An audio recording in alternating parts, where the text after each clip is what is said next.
يا الحر لما اجى للحسين هذا المنظر هواي يألم القلب.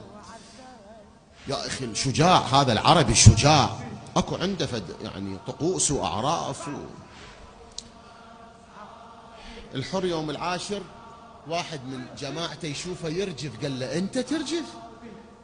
والله لو سألوني عن اشجع اهل الكوفة ما عدوتك.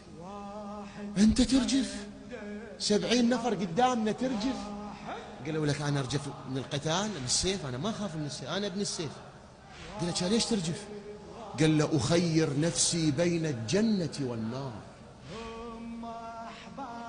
هذا اللي يرجفني مو السيف. وكأنا يا جنة يا نار، اكو معركة بداخلي.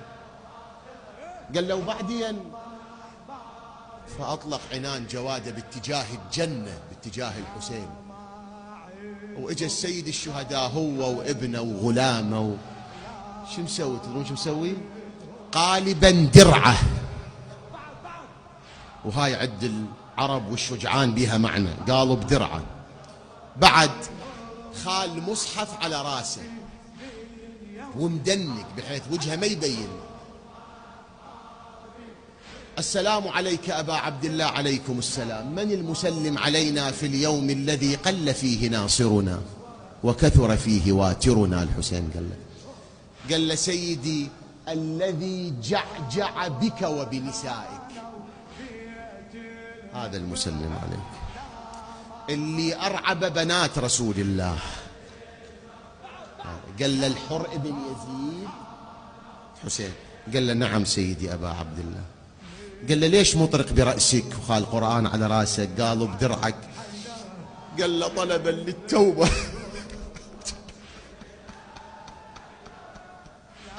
أريد أتوب، جعجعت بيك، حاصرتك، خوفت العلويات، أريد أتوب، هل لي من توبة يا ابن رسول الله؟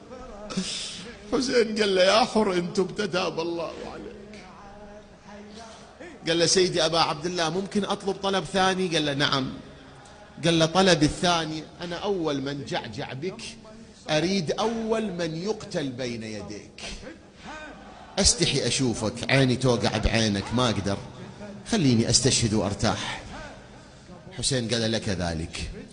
قبل لا هو يستشهد قال للابنة أنت تقدم قاتل. ابنه أنت تقدم. ليش؟ قال له خاف تشوفني مقتول وتخاف من الموت وتبطل، روح أمامي قاتل وانقتل حتى أنا قاتل خلفك. واستشهد. ووقف عليه الحسين قال له صدقت أمك حين سمتك حر، أنت حر في الدنيا والآخرة. الله يرحم شيخ وهاب الكاشي، شيخ عبد الوهاب، يقول حبيب لما طلع يقاتل عين الحسين كانت بعين حبيب. يقول على ساعة حبيب دار وجهه عن الحسين. الحسين استدار شاف دموع حبيب تجري. قال له حبيب ذكرت الأهل والأوطان فبكيت؟ يقول قال له لا سيدي أبا عبد الله، ولكن انظر أشر على خيمة باوع زينب واقفة على باب الخيمة. تصيح حبيب لا تقصر عن نصرة هذا الغريب. ديروا بالكم على هذا الغريب.